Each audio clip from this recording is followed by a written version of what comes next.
एक DVD, a old legal story. ऐसा हम अगर ये याद रखें तो हमें ये जो कंटिन्यूटी है वो याद रह जाएगा कि पहले आएगा सी फॉर क्लीननेस।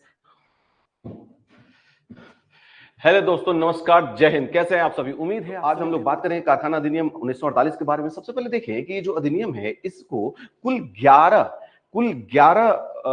जो है चैप्टर्स में बांटा गया है ना, और इसके अंदर टोटल 120 सेक्शंस हैं, यानी कि अनुच्छेद है। सबके बारे में बारीकी से हम लोग बात करेंगे और हर बात को इत्मीनान से समझेंगे, पूरी बात समझेंगे। सबसे इंपॉर्टेंट है कि बात को अच्छे से समझना ज्यादा जरूरी है।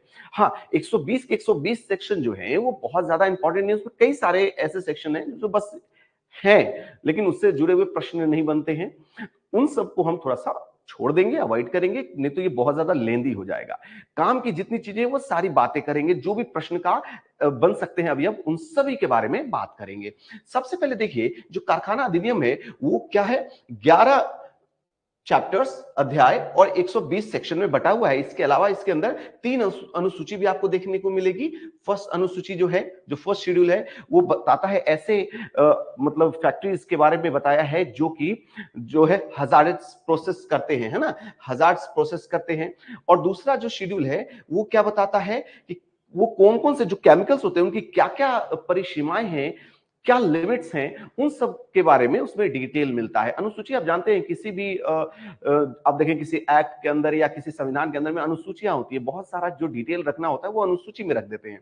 तो इस कारण से शेड्यूल्स होते हैं। यहाँ भी 3 शेड्यूल हैं, और तीसरे में जो ऑक्यूपेशनल डिजीज होते हैं वो कौन कौन से हैं उन सब के बारे में वर्णन मिलता है। तो पहले तो हम इसका पूरा जो है वो रूप दशा समझ पा रहे हैं कि इस प्रकार से अध्याय में बांटे हुए 120 सेक्शन है, कुछ अनुसूचियां भी हैं 3। अब बात करते हैं एक एक करके कि वो कौन कौन से सेक्शन है ना। ये कुछ आरंभिक जानकारियां थी कि कारखाना अधिनियम 1948 जो है वो कब संविधान सभा में लाया गया, इसे सितंबर 1948 में जो है वो किस प्रकार से गवर्नर जनरल द्वारा एक्सेप्ट कर लिया गया सी राजगोपालाचारी के द्वारा, और ये भारत में 1 अप्रैल 1949 से प्रभावी हुआ। ठीक है, अब इसके बाद बात करते हैं कि एक एक सेक्शन के बारे में बात करेंगे कि क्या है, किस सेक्शन में क्या कहा गया है, कहां से सवाल बनते हैं, इन सबको जानने का प्रयत्न करते हैं। ठीक है, बहुत बढ़िया। अभी तक अगर आपको किसी प्रकार की त्रुटि वॉइस और लाइट से नहीं है, अगर मैं आपको परफेक्टली ऑडिबल एंड विजिबल हूं, तो एक बार मेरे को थम्स अप कर दे, जो मैं चैट बॉक्स में ढूंढ रहा हूं, ताकि यहां से जो कार्यक्रम चालू हो तो फिर मुझे चैट बॉक्स की ओर ज्यादा ना देखना पड़े कि हाँ कोई इश्यू आ रहा है या नहीं आ रहा है। Okay, thank you so much, आप लोगों ने अपना ध्यान आकृष्ट किया इस तरफ, थैंक यू। तो अब यहां से हम लोग एक एक धारा करके जानने वाले हैं कि भारतीय औद्योगिक अधिनियम 1948 में क्या कुछ है। ठीक है, कि कारखाना अधिनियम 1948 के बारे में आप सारी बातें जानने वाले हैं। सबसे पहले देखते हैं धारा 1। देखो, धारा 1 जो है वो कहता है कि ये जो कारखाना अधिनियम 1948 है, इसका नाम क्या होगा, इसका विस्तार कहां से कहां होगा और किस समय से ये लागू होगा, ये सारी बातें इसके अंतर्गत कही गई हैं। मतलब नाम जो होगा वो होगा कारखाना अधिनियम 1948। ठीक है, विस्तार जो होगा वो संपूर्ण भारत में होगा। ठीक है, संपूर्ण भारत में शुरुआत में जम्मू कश्मीर और सिक्किम जैसे क्षेत्रों में नहीं था, जो कि बाद में वहां भी ये प्रभाव लागू हो गया। और जो लागू होगा वो कब से होगा, तो 1 अप्रैल 1949 से होगा। तो पहले सेक्शन में ये बताया गया है कि इसका नाम क्या होगा, किस प्रकार से इसका विस्तार होगा और किस दिन से यह प्रभावी होगा। ठीक है, यहां तक आपको पूरी तरह से स्पष्ट है। अब बात करते हैं धारा 2 के बारे में। इसमें बहुत सारी परिभाषाएं दी गई हैं, है ना, इंटरप्रिटेशन है बहुत सारे, और एक एक करके हम देखते हैं कि जो प्रमुख हैं उन सब के बारे में जानते हैं कि आखिर जो कुछ शब्द इस्तेमाल किए गए हैं इस पूरे फैक्ट्री एक्ट के अंदर में, तो किसी शब्द का क्या मतलब होता है उसका छोटा छोटा डेफिनेशन हम बोल सकते हैं कि दिया हुआ है। सबसे पहले अगर डेफिनेशन हम देखें तो वयस्क व्यक्ति कौन है। ठीक है, तो वयस्क है जिसने अपने आयु का 18 वर्ष पूर्ण कर लिया हो। कौन है एडल्ट, यहाँ पे जो है कंप्लीटेड 18 इयर्स ऑफ एज, क्या होगा, completed 18 years of his age. ठीक है, यहां पे थोड़ा सा जो है मुझे इसको मैं, ओके चलिए, अब ये परफेक्ट हो गया है, स्पष्ट हो गया होगा आपको। खैर छोड़िए।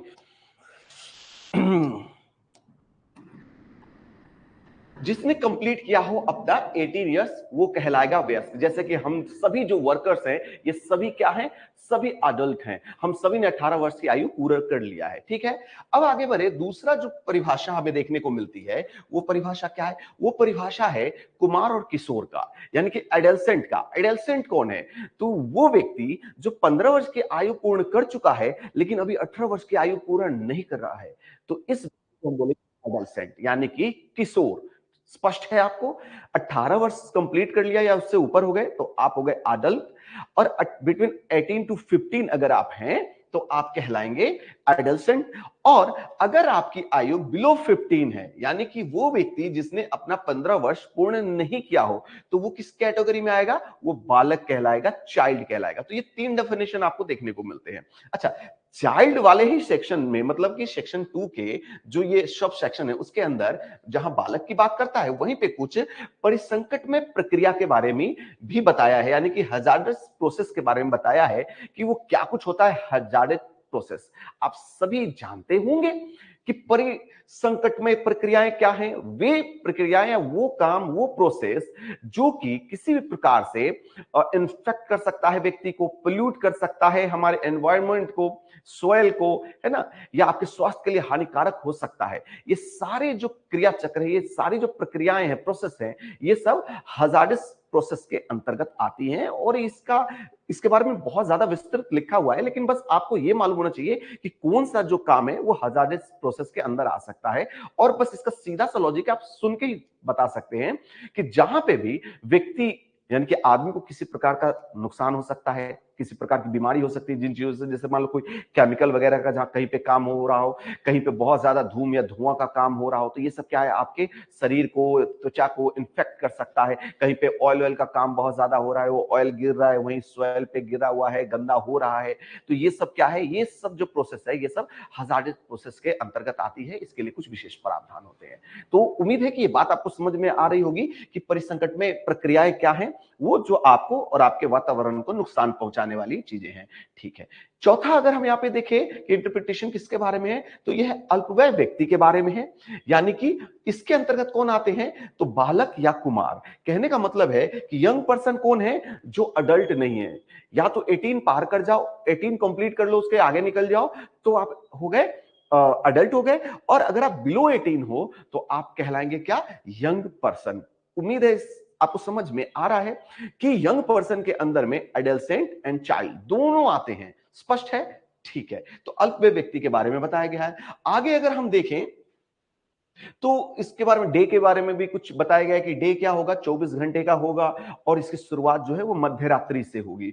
ठीक है, वहीं वीक के बारे में बताया गया है कि ये 7 डेज का एक वीक होगा, और वीक का स्टार्ट कब माना जाएगा, तो सैटरडे मिडनाइट से जो है वो वीक का स्टार्ट माना जाएगा। इसी प्रकार से बहुत सारी चीजों का जो है ना क्लियरिफाई किया है कि किस शब्द का क्या मतलब है। और आप जो है कुछ मैंने रखा है जो आपको समझना चाहिए, उन सबको आप थोड़ा थोड़ा देख लें, और सबको मैंने नहीं रखा भैया, 20-22 चीजें हैं, तो जो भी इंपॉर्टेंट लगे मुझे मैंने सारे रखे हैं।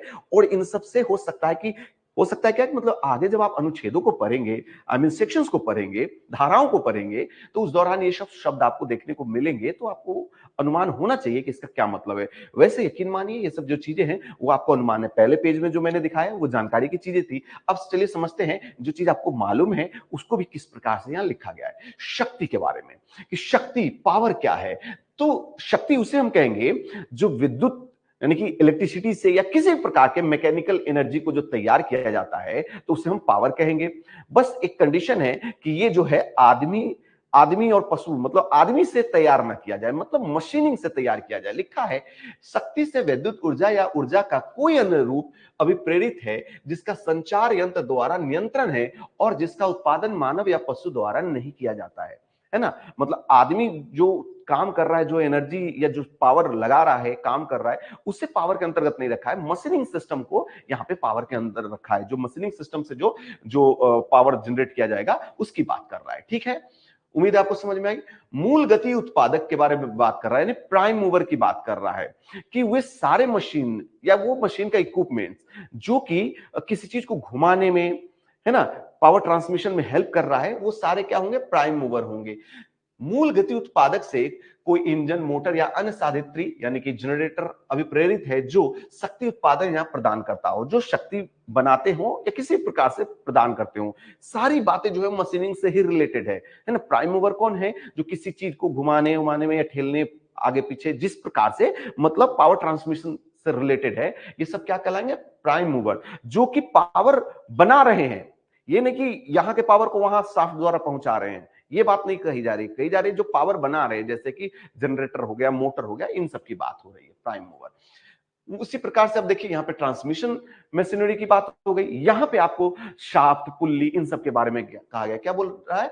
ट्रांसमिशन मशीनरी, मतलब कि जो ट्रांसमिट कर रहा है, पावर ट्रांसमिशन में यूज हो रहा है, यहां से पावर को वहां ले जाने में, एनर्जी को यहां से वहां ले जाने में हेल्प कर रहा है, इन सब चीजों की बात कर रहा है। तो ये क्या कहलाएंगी? Transmission machinery. सिर्फ अभी प्रेरित है कोई शाफ्ट, चक्र, ड्रम, घिरनी, घिरनी तंत्र, ह्यूमन क्लच, चालन पट्टी इत्यादि, है ना, जो कि पावर ट्रांसमिशन में काम आ रहा है, पावर को एक जगह से दूसरे जगह पहुंचाने में काम आ रहा है, ट्रांसमिशन कर रहा है, वो है ट्रांसमिशन मशीनरी।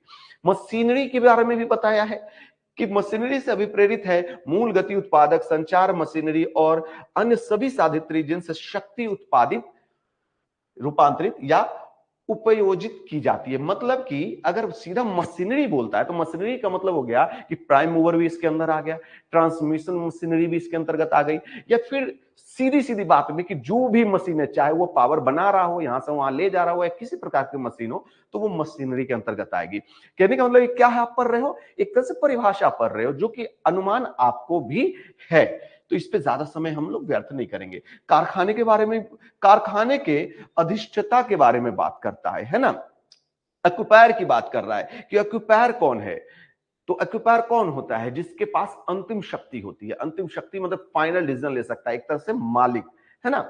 तो कारखाने के अधिष्ठता से कोई ऐसा व्यक्ति अभिप्रेरित है जिसे कारखाने के कामकाज पर अंतिम निर्णय प्राप्त हो, अंतिम निर्णय लेने की शक्ति प्राप्त हो, उसे हम क्या बोलेंगे? ऑक्यूपायर बोलेंगे। ठीक है, मतलब एक तरह से मालिक, है ना।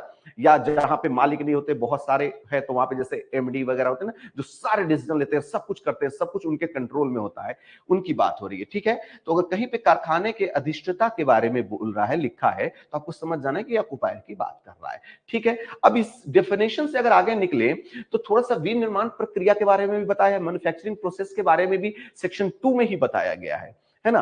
अब क्या है विनिर्माण प्रक्रिया? तो हम, ऐसा नहीं है कि आप जो प्रोडक्ट बना के बेच रहे हो सिर्फ वही विनिर्माण प्रक्रिया यानी मैन्युफैक्चरिंग के अंतर्गत आता है, बल्कि इससे रिलेटेड बहुत सारी चीजें जो आप कहीं ना कहीं कुछ बना रहे हो, डेवलप कर रहे हो, या किसी प्रकार का डिस्पोजल वगैरह भी कर रहे हो, ट्रांसमिशन, किसी भी चीज को मतलब ट्रांसपोर्ट कर रहे हो, या किसी भी प्रकार से पैकिंग वैकिंग, ये सारी चीजें जो हैं, छोटी छोटी जो स्तर पे कार्य हैं, एक फाइनल प्रोडक्ट को ना देखें, बल्कि मैन्युफैक्चरिंग प्रोसेस के अंतर्गत बहुत सारी छोटी छोटी चीजों को भी रखा गया है। जैसे एक छोटा सा एग्जांपल देखिए, किसी वस्तु या पदार्थ का प्रयोग, विक्रय, परिवहन, व्ययन की दृष्टि से उसका निर्माण, मरम्मत, पैकिंग, विघटन आदि की प्रक्रिया, ये सब क्या आती है? मैन्युफैक्चरिंग प्रोसेस के अंतर्गत आती है। तेल जल मल का पंपिंग की प्रक्रिया, शक्ति का उत्पादन, रूपांतरण या संचरण प्रक्रिया। कहने का मतलब है कि हर स्टेज पे जो है आप मैन्युफैक्चरिंग से रिलेटेड कार्य कर रहे हैं। ठीक है, मुद्रण आदि की प्रक्रिया, जलयान में निर्माण, मरम्मत आदि की प्रक्रिया, है ना। जलयानों के निर्माण और मरम्मत की भी कार्य जो है, ये भी आपका क्या है? मैन्युफैक्चरिंग प्रोसेस है। ठीक है, तो ये कुछ बातें आपको बताई गई हैं। ठीक है, तो अभी तक जो इंपॉर्टेंट हम चीज देख पा रहे हैं वो क्या है? पहला कि सेक्शन 1 में कहा क्या गया है, और सेक्शन 2 में जो डेफिनेशन दी गई है, जो मैंने फर्स्ट पेज पे रखा था ग्रीन करके, कि वयस्क कौन है, अडल्ट कौन है, अडल्सन कौन है, चाइल्ड कौन है, और डे की शुरुआत कब होती है, वीक की शुरुआत क्या होती है, इन सबसे प्रश्न पूर्व में पूछे गए हैं। लेकिन ये सब चीजें भी हैं जो आपको नॉलेज में होना चाहिए। अब बात करते हैं थोड़ा सा आगे बढ़ के, वो क्या? धारा 4 के बारे में। धारा 3 भी है, इंपॉर्टेंट नहीं है, उसके अंतर्गत बताया गया कि भारत का जो कारखानों का जो समय लिया जाएगा वो बिल्कुल ग्रीनविच टाइम से 5.5 घंटा आगे जो कि भारत का टाइम चलता है, उसी के टाइम के अकॉर्डिंग रहेगा, है ना। और जो है वो राज्य सरकार को हक होगा, अधिकतम चीजों में आप देखेंगे कि राज्य सरकार के पास ये शक्ति होगी कि वो उससे जुड़े हुए नियम बना सकता है। तो इसमें भी है टाइम से रिलेटेड कि वो कोई स्पेशल टाइम को फॉलो करना चाहता है, नहीं चाहता है, लेकिन ये सब चीजें चलती नहीं। इंडिया में एक ही टाइम चलता है। ये बाहर की तरह, ऑस्ट्रेलिया की तरह नहीं है कि 5 शहर है तो पांचों शहर में अलग अलग टाइम चल रहा है, क्योंकि उनका विस्तार पूरब से पश्चिम की ओर इतना ज्यादा होता है। चलिए, भारत में विस्तार काफी ज्यादा है, लगभग 30 डिग्री यानी 2 घंटे तक का है, लेकिन एक ही टाइम फॉलो किया जाता है। वो टाइम क्या है?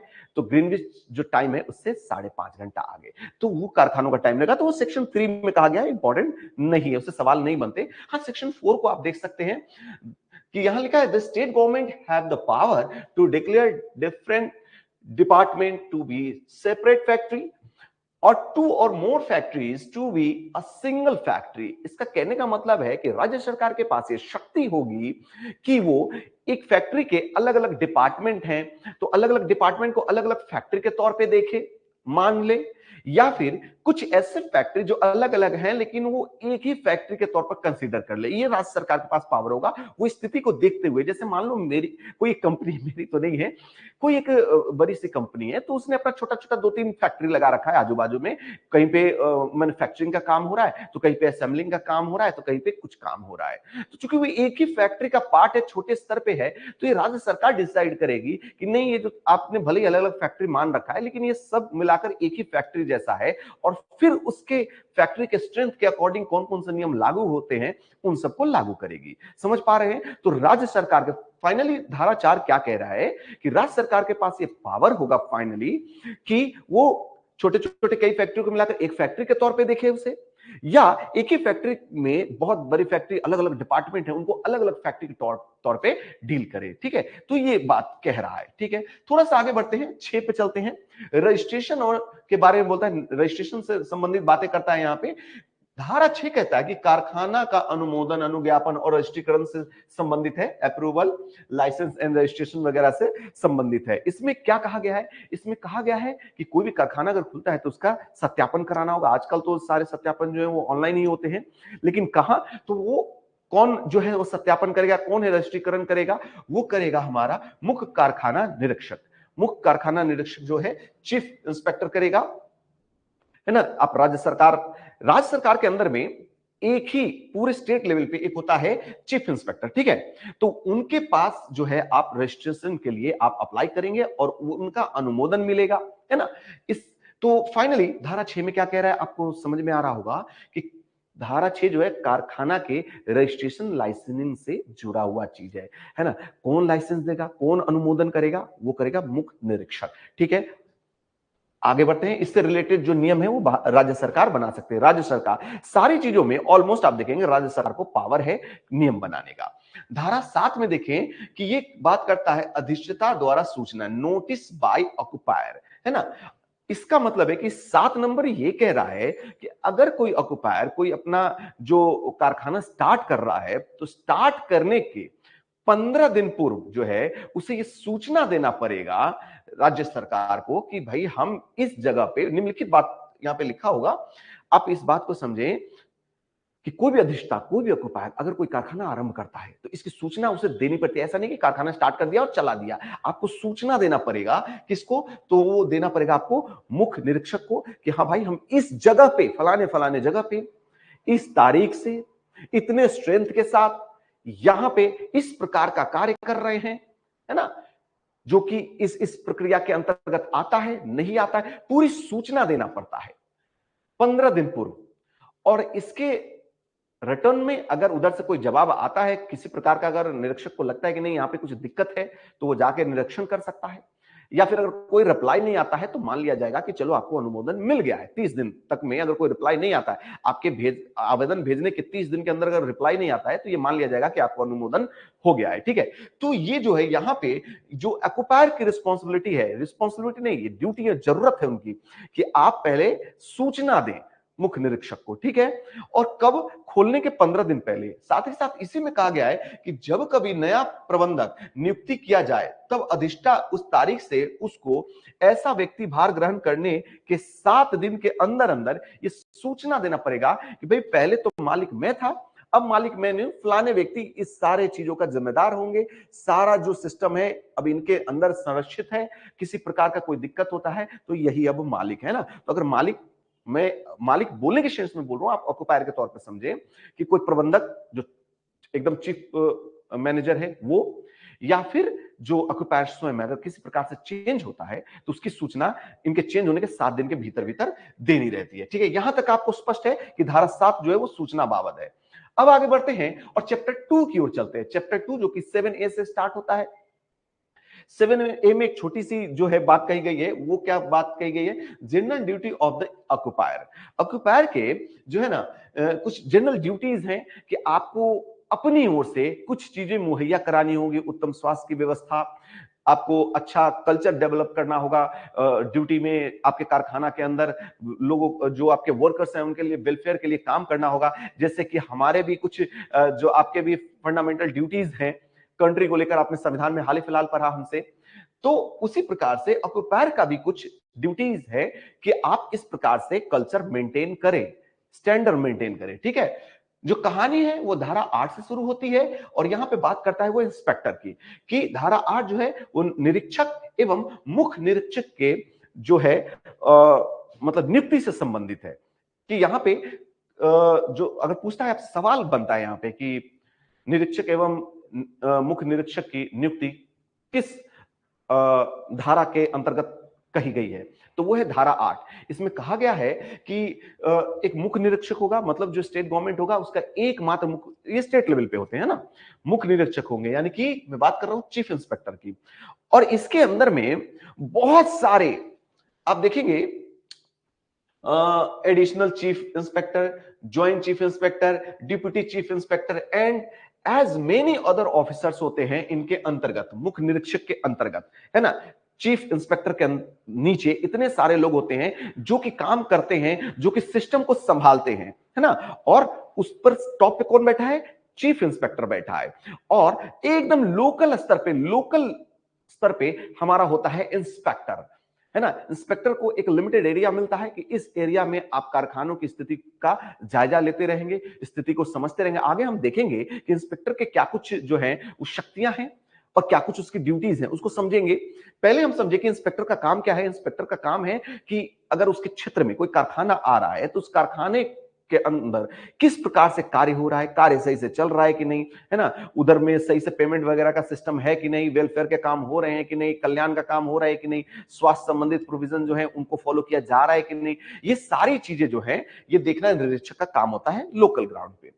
इसमें एक पॉइंट और मेंशन है कि जो डीएम होते हैं, डिस्ट्रिक्ट मजिस्ट्रेट, वो जो होते हैं वो जिला के इंस्पेक्टर होते हैं ना, वो जिला लेवल पे इंस्पेक्टर होते हैं, निरीक्षक होते हैं। तो फाइनली निरीक्षक जो है, एक निरीक्षक हो गया जो एरिया दिया गया उस एरिया के अंतर्गत इन सब चीजों का निरीक्षण करते हैं। और एक इंपॉर्टेंट व्यक्ति है चीफ इंस्पेक्टर, ये क्या हो गए, बिल्कुल टॉप पे बैठे हुए हैं, स्टेट लेवल पे एक व्यक्ति, है ना। ये उम्मीद करता हूं कि ये दोनों बातें आपके समझ में आ रही होंगी कि ये बहुत छोटा स्तर पे, ये सिपाही है तो ये समझ लो कि एकदम से स्टेट में राज्यपाल बन के बैठा हुआ है। ठीक है, आगे बढ़ते हैं। तो इस प्रकार से ये सिस्टम है। धारा 8 जो है वो निरीक्षक एवं मुख्य निरीक्षक की नियुक्ति से संबंधित है। धारा 9 में निरीक्षक की शक्तियों के बारे में बताया गया है कि परिसर में कहीं भी वो प्रवेश पा सकता है, किसी भी परिसर में जो उसके क्षेत्र में आ रहा है वो चला गया एकदम आराम से वहां जाकर प्रवेश करेगा, रजिस्टर का निरीक्षण करेगा, संयंत्रों की जांच करेगा, वो देखेगा कि जो सारे नियम कानून है वो फॉलो किए जा रहे हैं कि नहीं, वेलफेयर का काम सही से चल रहा है कि नहीं, अंदर में जो सुविधाएं होनी चाहिए वो है कि नहीं, कहीं ऐसी जगह पे काम तो नहीं हो रहा जहां दुर्घटना की संभावना है, जो वहां की बिल्डिंग वगैरह है वो सारी चीजें ठीक है कि नहीं, बहुत सारी शक्तियां हैं इनकी, है ना। तो निरीक्षक की शक्तियां, जब निरीक्षक किसी फैक्ट्री में पहुंचता है तो वहां का जो ऑक्युपायर होता है, यहां तक कि हमारे अगर आप फैक्ट्रीज में भी अपने देखेंगे, अगर इनका किसी दिन आना होता है तो हमारे जो मतलब वरिष्ठ महाप्रबंधक होते हैं वो उस दिन पूरी तरह से छुट्टी में रहते हैं उनकी आव भगत में। खैर, इतना आगे जाके मुझे बोलना नहीं चाहिए, तो हमें कहना चाहिए कि निरीक्षक की शक्तियां क्या है, तो कहीं भी परिसर में जाके पूरी तरह के काम का जायजा ले सकता है, किसी भी काम को रोक सकता है कि भाई ये सही सुरक्षित नहीं है, इसके बारे में ये सुधार करिए, किसी भी चीज का जायजा ले सकता है। छोटी मोटी 2-3 चीजें मैंने लिख दी है, ठीक है। यहां तक कि कामगार का अभिकथन, यानी कि उनका वो मतलब उनकी क्या बोलेंगे, राय या उनसे डायरेक्ट इंटरव्यू टाइप से उनसे बात कर सकता है, इंटरव्यू नहीं बोलना चाहिए, उनसे बात कर सकता है कि भाई आपको जो यहाँ पे है सुविधाएं मिल रही है कि नहीं मिल रही, डायरेक्ट वर्कर से भी बात कर सकता है। एक धारा 10 के बारे में देखें कि जिस प्रकार से इंस्पेक्टर है उसी प्रकार से धारा 10 में किसके बारे में कहा गया है, सर्टिफाइंग सर्जन के बारे में कहा गया है। कई बार प्रश्नों में पूछा गया है कि सर्टिफाइंग सर्जन जो है उस किस धारा में उनको उल्लेखित किया गया है, तो किया गया है धारा 10 के अंतर्गत। कौन होते हैं सर्टिफाइंग सर्जन? इनकी भी जो नियुक्ति है वो जो है पीएससी के थ्रू ही होती है। और इनका क्या काम है, तो इनका काम है कि इनके कार्य क्षेत्र में जो भी इनको लोकल एरिया दिया गया है उस क्षेत्र में किसी भी प्रकार के इस तरह से स्वास्थ्य संबंधित, जैसे इनका मुख्य 2-3 काम मैं आपको समझाता हूं। जैसे कि मान लो कि कहीं पे कोई कर्मकार नियोजित है, कार्य कर रहा है, कोई वर्कर है। अब वो वर्कर का एज से रिलेटेड कोई विवाद हो जाता है कि वो 15 वर्ष से छोटा है या बड़ा है, या 18 वर्ष उसकी आयु है या नहीं है, तो इसको कौन सुलझाएगा? सपोज उसके पास कोई सर्टिफिकेट नहीं है बर्थ से रिलेटेड, तो ये कर्मकार जो है, ये 18 से ऊपर है या नीचे है, ये तो मेडिकल जांच से ही पता चलेगा। कौन करेगा मेडिकल जांच?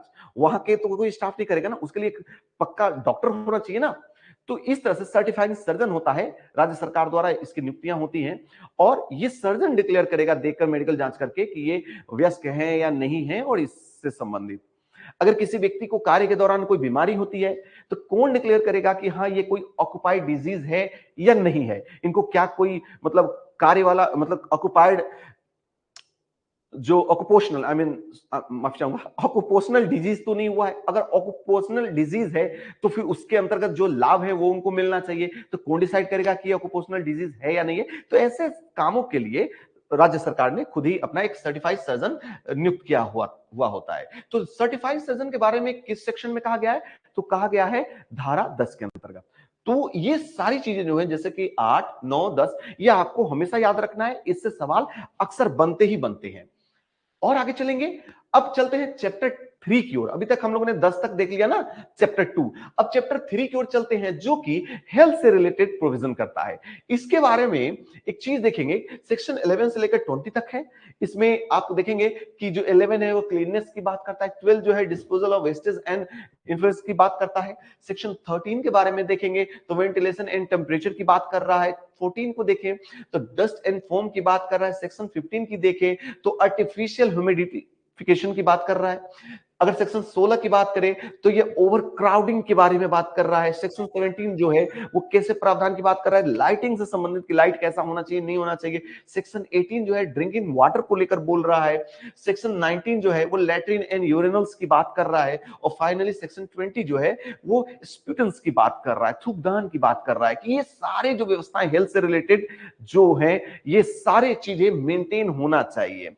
इसके लिए आपको सेक्शन भी याद करना होगा, जिसके लिए मैं आपको बोल रहा था एक बार, यानी कि पिछली कक्षा में मैं इसके बारे में थोड़ा सा बोल रहा था कि एक फ्रेज हमने याद रखना है कि CDVD अ ओल्ड एलएस है ना, एक लीगल स्टोरी है जो कि थोड़ा सा तो पुराना है। आप इसे सी मतलब देखें, एक DVD a old legal story, ऐसा हम अगर ये याद रखें तो हमें ये जो कंटिन्यूटी है वो याद रह जाएगा कि पहले आएगा C फॉर क्लीननेस है ना, फिर D फॉर डिस्पोजल, वेंटिलेशन है ना, डस्ट, आर्टिफिकेशन, artificial, overcrowding, lighting, drinking, latrine and finally spittoons है ना। तो ये आपको याद रखने के लिए, क्योंकि एक एक सेक्शन से पूछता है कि भाई लाइटिंग के बारे में किस सेक्शन में बात करी गई है ना, स्प्यूटेंस के बारे में किस सेक्शन में बात करी गई है, ओवर क्राउडिंग के बारे में किस सेक्शन में बताया गया है। तो ये सारी चीजें हैं। चलिए ये तो हम याद कर लेंगे, थोड़ा सा इसका और डिटेल में हम लोग इसका चर्चा करते हैं, इसके बारे में जानते हैं कि एक्चुअल में क्या कुछ प्रावधान है इन सबसे रिलेटेड। सबसे पहले बात करते हैं सेक्शन 11 के बारे में। सेक्शन 11 जो है वो सफाई के बारे में बोलता है, क्लीननेस के बारे में बोलता है कि भैया जो है सफाई, कूड़े को प्रतिदिन बहारना चाहिए। जो भी आपका परिसर है, जो आपका कारखाना है, उसके अंदर रोज जो है वो सफाई मेंटेन होना चाहिए। बहारना वारना, जहां पोछा की आवश्यकता है वहां पोछा ओछा लगे, पूरी तरह से सफाई मेंटेन हो। जल के निकास की व्यवस्था हो कि कहीं भी जल जमा होकर किसी बीमारी का कारण न बन जाए, तो जो भी जल डैम्पिंग वगैरह है वो पूरी तरह से अच्छे से बाहर निकल जाए, तो निकासी की व्यवस्था हो। और कुछ चीजें हैं, इसको ध्यान से सुनिएगा। 5 वर्ष में कम से कम एक बार कमरे, दरवाजे आदि का रंगा जाना या रोगन। यहां पे देखें, और अगले लाइन में लिखा है घुलने योग्य जल रंग होने पर 3 वर्ष में कम से कम एक बार रंगना। देखो इसका मतलब क्या है, जो हार्ड पेंट होता है ना, हार्ड पेंट जिससे हम खिड़की दरवाजा को रंगते हैं, पेंट, उसके बारे में कह रहा है कि जहां पे ये पेंट यूज हो रहे हैं वहां पे प्रत्येक 5 साल में कम से कम एक बार जरूर आपने पेंटिंग का काम करना है। मतलब खिड़की दरवाजा और जो भी उसके अंतर्गत आए, जहां पे पेंट का, हार्ड पेंट का यूज हुआ है, वहां पे प्रत्येक 5 साल के अंदर एक बार कम से कम आपने पेंटिंग करवाना है। और ऐसा जैसे दीवार वाल पे जो पुताई होता है, अगर ऐसा जो कि वॉशेबल है, जो धुल जाता है, जो पानी में घुलनशील है, लाइक डिस्टेम्पर, इमल्सन वगैरह जो भी है, इमल्सन तो अभी जाकर ये इतना इजाद हो गया। पहले क्या होता था, डिस्टेम्पर, चूना वगैरह वगैरह होता था। तो उनसे संबंधित की जो चीजें धुल सकती हैं, घुल के बह सकती हैं, इनका 3-3 साल पे रंगाई होना चाहिए। साथ ही साथ अगर कहीं पे व्हाइट कलर यूज किया गया है तो वहां 14 माह के अंदर अंदर बार बार उसका मतलब पुताई होना चाहिए, उसे रंगना है आपने। व्हाइट वाला क्या है, जल्दी गंदा हो जाता है। तो 14 मंथ्स कहने का मतलब एक साल, 14 मंथ्स में एक बार कर ही लेना है आपने। समझ पा रहे हैं इन सारी बातों को? तो तीन टाइप का टाइम दिया है, तो किसके लिए कौन सा टाइम है ये आपको क्लियर नहीं होता है, तो मैं आपको समझा रहा हूं कि हार्ड पेंट अगर जहां पे वहां 5 साल, जहां पे पुताई वगैरह वाला कलर जो कि पानी में घुलनशील अगर कोई कलर है, पेंट है, जो भी है, तो वो जल्दी धुल जाएगा, तो उसको प्रत्येक 3 साल में कम से कम एक बार उसका रंगाई होना चाहिए। और जहां सफेदी यूज किया गया जैसे कहीं भी, तो उसको क्या है, साल भर में यानी 14 मास के अंदर पुनः उसको एक बार पेंट करना अनिवार्य है। ठीक है, आगे बढ़ते हैं। नेक्स्ट जो हमारा प्रोविजन है वो है 12 नंबर। 12 नंबर में कहता है, देखो 12 नंबर क्या कह रहा है कि कचरे एवं बाह्य स्रावित का व्ययन, डिस्पोजल की बात कर रहा है कि कोई भी हानिकारक कचरा है किसी प्रकार का, तो उसका जो है व्ययन सही से होना चाहिए, यानी कि उसको डिस्पोजल करना है। तो जो भी हानिकारक कचरा है उनको डिस्पोजल करने की बात कहां कही जा रही है, सेक्शन 12 में। ये आपको बस ध्यान रखना है। ठीक है, अब आप देखें सेक्शन 13 में क्या कहा गया है। संवातन और तापमान से संबंधित है, वेंटिलेशन एंड टेम्परेचर से रिलेटेड है कि भाई जो वायु है उसका संचार सही से हो, है ना। गर्म भागों का रोधन हो। गर्म भाग का रोधन मतलब जैसे आप देखते होंगे, जैसे कोई बॉयलर है या किसी प्रकार का कोई गर्म वेंटिलेशन का कोई सिस्टम जा रहा है तो बहुत ज्यादा गर्म रहता है ना। तो उसका रोधन होना चाहिए, उसको ना मतलब कवर इस तरह से किया जाए कि हीट ज्यादा बाहर ना निकले और जो वहां पे कर्मचारी है उनको नुकसान ना करे, दिक्कत ना करे, है ना। आप डक्ट देखते होंगे जो कि चिमनी वगैरह में धुआं को ले जाने के लिए जो डक्ट यूज किए जाते हैं, बहुत हाईली गर्म होते हैं, तो उनसे हीट बाहर निकल के कर्मचारियों को नुकसान ना करे, तो उन सब का क्या करना है, रोधन करना है। आपने समझ पा रहे हैं कि मतलब उसे रोकने की व्यवस्था करना है। राज्य सरकार द्वारा मानक तय किया जा सकता है कि भाई किस चीज से रिलेटेड, मतलब कि तापमान कितना होना चाहिए, किसी फैक्ट्री के किसी स्थिति में तापमान कहां क्या होना चाहिए और किस प्रकार का वेंटिलेशन होना चाहिए, इन सबसे रिलेटेड अगर राज्य सरकार के पास शक्ति है कि वो नियम बना सकती है।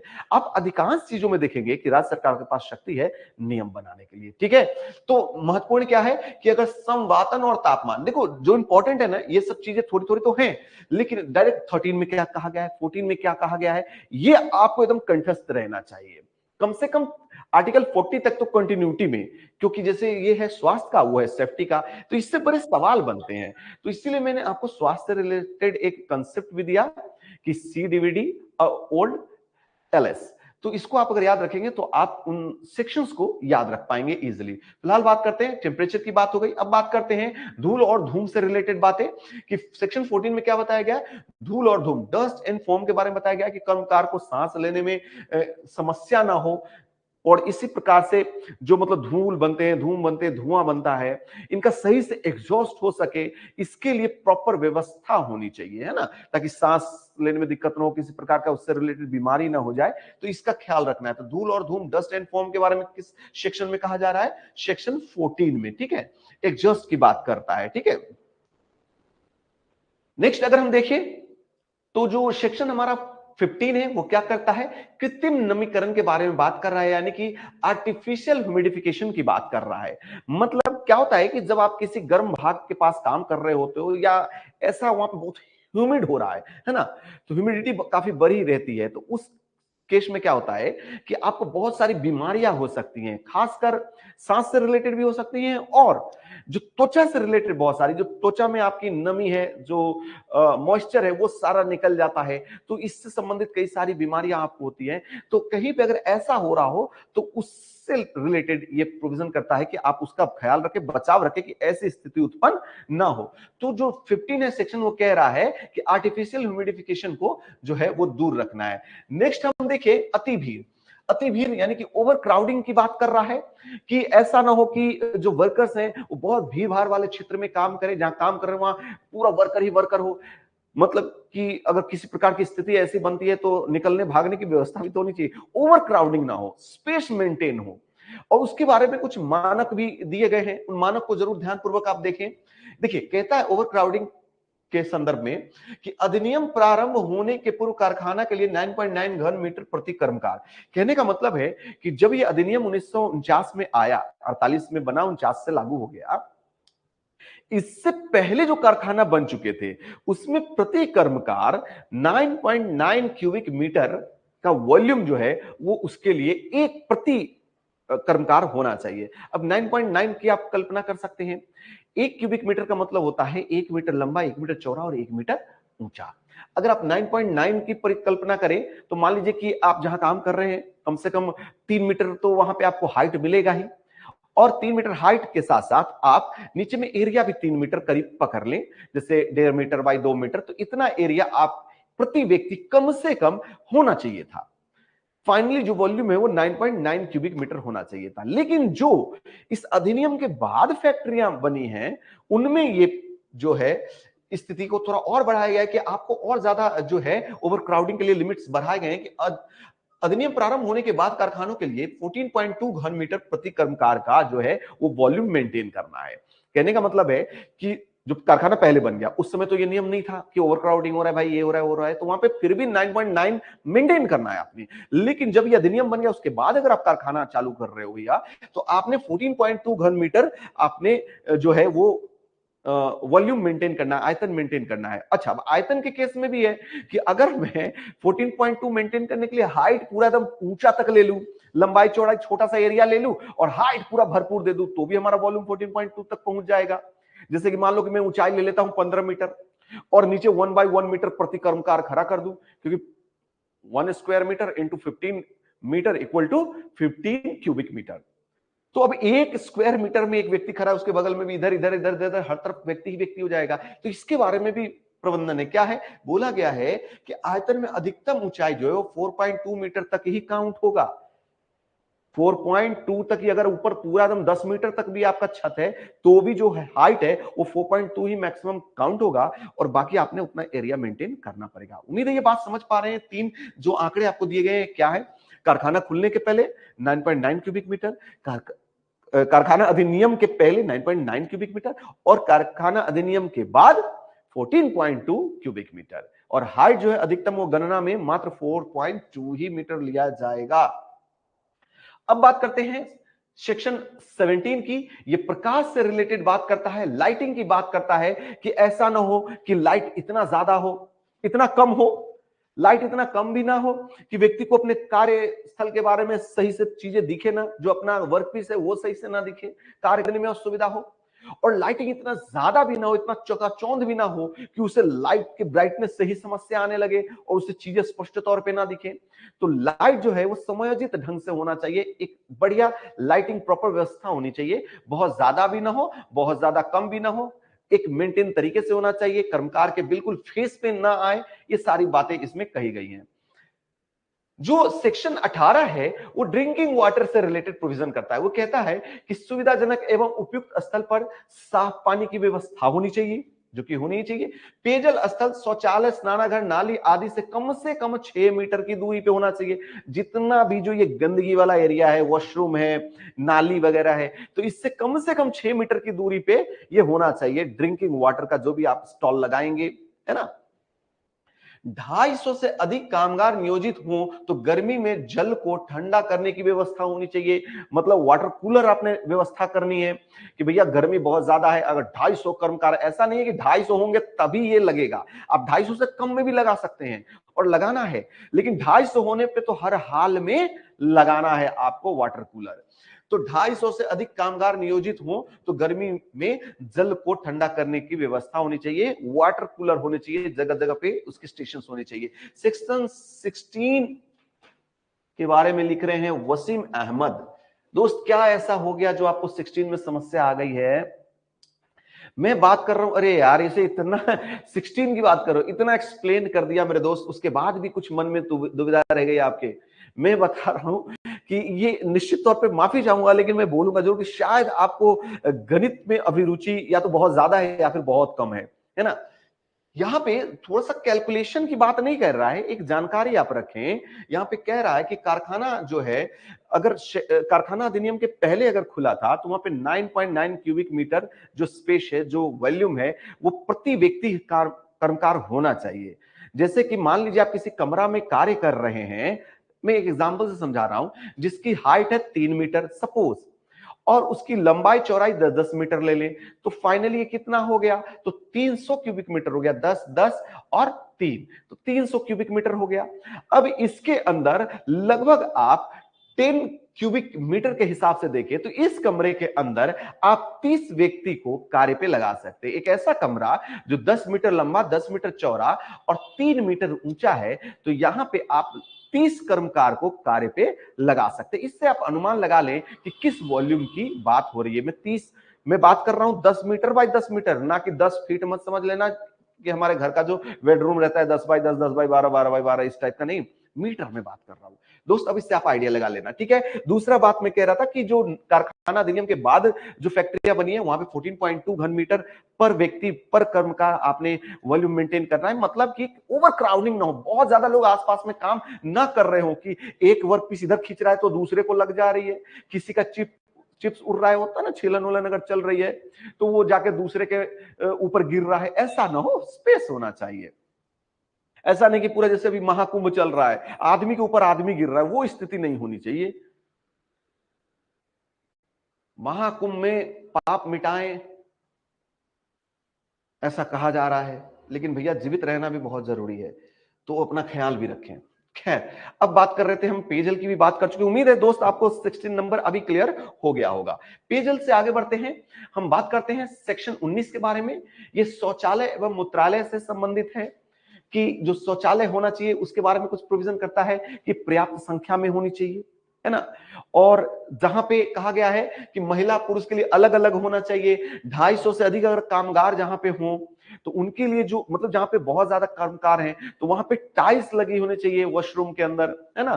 3 फीट ऊंची तक लगी होनी चाहिए। टाइल्स में क्या होता है, इन्हें धोना बहुत आसान होता है ना, क्लीन बहुत जल्दी हो जाते हैं। तो जो भी जर्म्स या इंफेक्शन फैलाने वाले जो भी जर्म्स होते हैं, कीटाणु रोगाणु होते हैं, ये इन सबकी क्लीननेस आसानी से हो जाती है, ठीक है। तो कह रहा है इन्हीं से संबंधित बातें यहाँ पे लिखी हुई हैं, जो भी प्रोविजन जो लिखे हुए हैं कि महिला पुरुष के लिए अलग अलग होना चाहिए। 250 से अधिक कर्मकार होने पर शौचालय के दीवार 3 फीट तक टाइल्स लगाए जाएंगे। सप्ताह में कम से कम एक दिन अपमार्जक रोगाणु नाशियों का उपयोग होगा। इस सप्ताह में कम से कम एक दिन जो आप देखते होंगे कि वो क्लोरीन वगैरह का जो छिड़काव होता है, वो सारी चीजें हों कि भाई किसी प्रकार का अगर रोगाणु डेवलप हो रहे तो वो समाप्त हो जाए, ठीक है। तो पूरी क्लीननेस की व्यवस्था, तो ये सारे जो प्रोविजंस हैं ये सब किससे रिलेटेड है, हेल्थ। एक 20 नंबर को आप देख लें, है ना। इस प्रकार का ये गंदा नहीं, हालांकि जो फैक्ट्री की स्थिति है, क्या है भाई, मुंह मत खुलवाइए। फैक्ट्री पे ये चीजें मेंटेन होती हैं या नहीं होती हैं? कई जगहों पे होती है, कई जगहों पे बिल्कुल भी नहीं होती है, बहुत खराब स्थिति रहता है ना। लेकिन अगर आप अपने एचओएस को जाकर बोले कि भाई ये मेंटेन नहीं हो रहा है, तो बिल्कुल घबरा जाएंगे और तुरंत उसको मेंटेन करवाएंगे, ठीक है। क्योंकि ये सब प्रोटोकॉल फॉलो करना बहुत ज्यादा जरूरी है। और फाइनली इसमें बोलता है 20 के बारे में बोलता है, स्प्यूटेंट्स की बात करता है कि भाई जगह जगह पे जो है पर्याप्त मात्रा में जो है वो थूकदान होने चाहिए। ऐसा थूकदान नहीं, जो डब्बा डुब्बी जो भी उनका सिस्टम है उसके अकॉर्डिंग थूकदान की व्यवस्था होना चाहिए, ताकि जो कर्मचारी है वो यहां वहां अत्र तत्र ना थूके। और कुछ कर्मचारी भाई मेरे होते हैं जो सिर्फ थूक ही नहीं फेंकते, वो तो मतलब कुछ भी खा लेते हैं, समझ रहे हैं ना आप, कि ये गुटखा तंबाकू, उनको वो तो थूक थूक के पूरा कचरा कर देंगे। तो एक जगह होना चाहिए जहां पे आप थूके, जिससे कि जो है बीमारियां ना फैले, सफाई मेंटेन हो सके, ठीक है। बाकी वास्तविकता में आपके मित्र होंगे जो कि बहुत सारी कलाकारियां दिखाते होंगे, वो जो स्प्यूटिंग करते हैं ना, थूक हवा में लहराते हैं गुटखा खा के, वो सब वाले भी होंगे। तो चलिए, आनंद लेते रहिए क्लास का और एंजॉय करते रहिए। उम्मीद है कि अभी तक जो मैं आपको बातें बताया हूं वो पूरी तरह से स्पष्ट होगा। आज हम लोगों ने 3 सेक्शन को कवर किया और आने वाली कक्षा में हम बाकी के सेक्शंस को कवर करेंगे। हम जानेंगे कि क्या कुछ प्रोविजंस हैं आगे सुरक्षा संबंधित, और इन सब को हम लोग अब कल की कक्षा में जानेंगे। क्लास अभी लगातार चलेंगे। क्या था, पिछले दिन क्लास हो नहीं पाई थी तो उसका मुझे बड़ा खेद है, तो आज मैंने क्लास को कंटिन्यू किया है। कल परसों लगातार क्लासेस लगेंगे। तो उम्मीद है कि आज की क्लास आपको रोचक लगी होगी और जो भी जानकारियां दी गई हैं वो पूरी तरह से स्पष्ट होगा, आपको क्लियर होगा। तो मिलते हैं कल इसी समय, तब तक के लिए शुभ रात्रि, जय हिंद।